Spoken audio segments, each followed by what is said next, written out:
My mom worked hard her whole life, and when she got older, she had some money saved. Not a lot, not a fortune, but enough.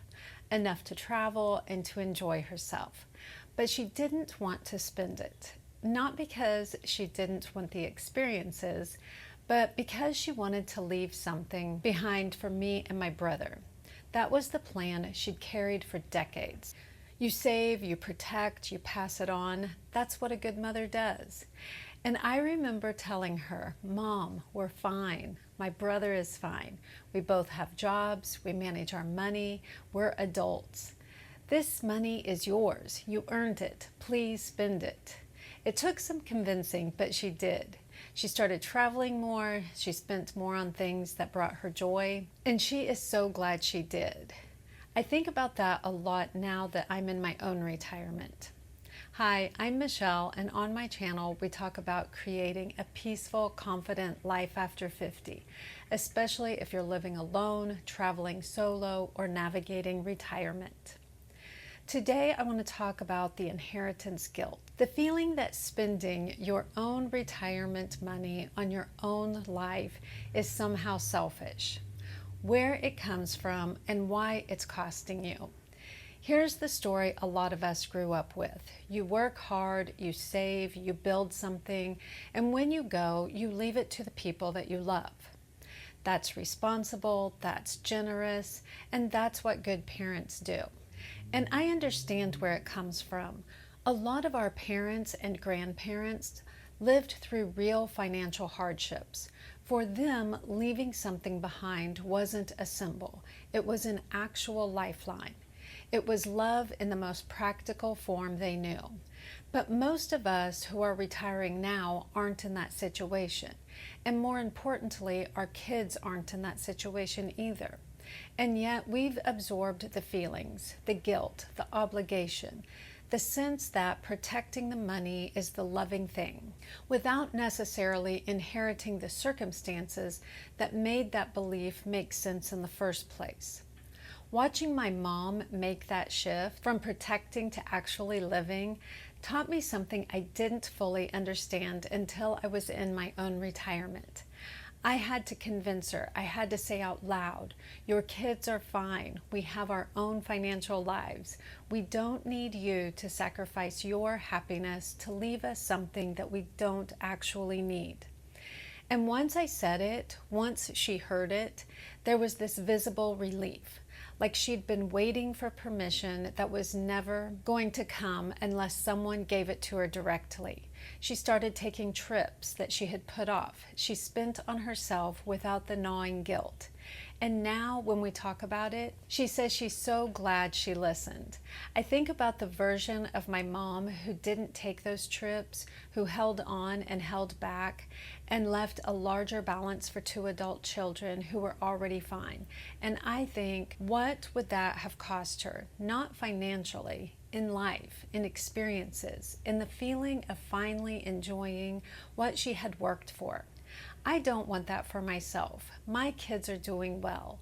They're managing their money, they're managing their lives. I look at them and I feel genuinely proud, not worried. They don't need me to be their financial safety net. Me behaving like they do is a little bit of an insult to everything they've built. They're capable. I raised capable people. So here's how I actually think about this, practically, not just emotionally. The first shift is if I want to give, I'll give while I'm alive. This is maybe the biggest thing that changed for me.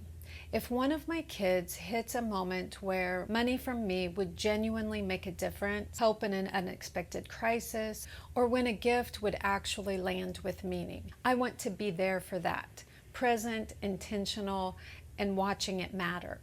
What I don't want to do is hold everything back for decades and then have it show up after I'm gone when they're already in their 60s and their retirement already established, their financial lives already settled, and it doesn't really change anything.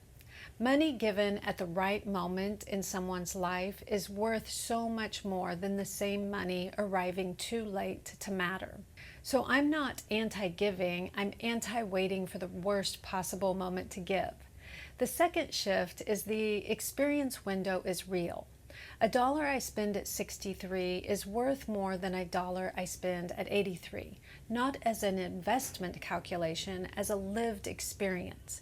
Right now, I can take the long flight. I can walk all day in a new city, and I can bring my dog somewhere new and wander without a plan.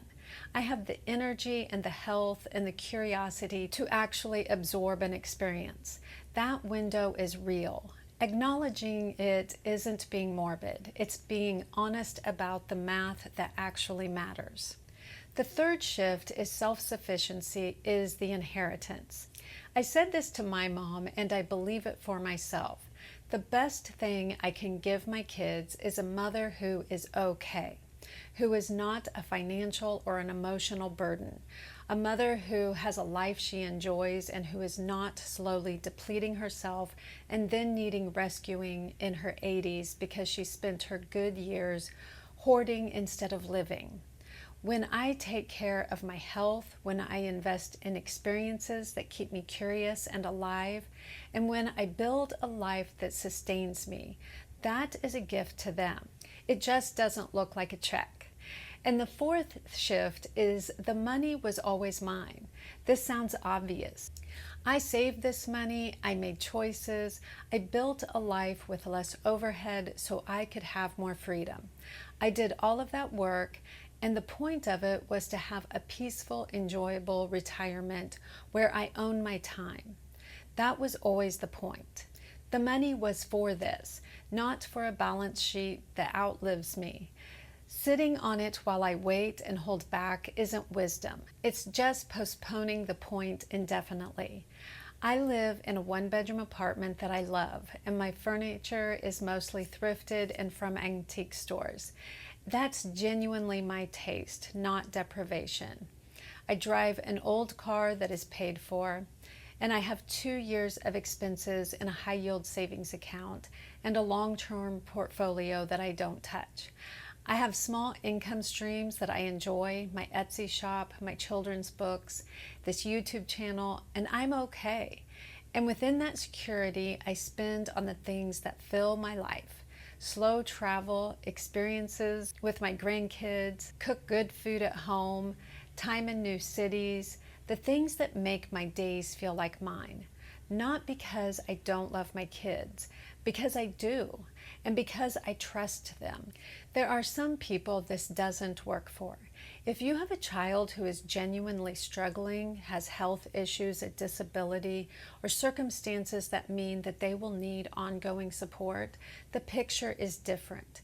There's nothing wrong with intentional, planned support for someone who needs it. That's not guilt spending. That's love with clear eyes. And if you're not yet financially secure yourself, if your basics aren't covered, and if you don't have a cushion, please build that first. Everything I'm describing only works from a foundation of genuine stability.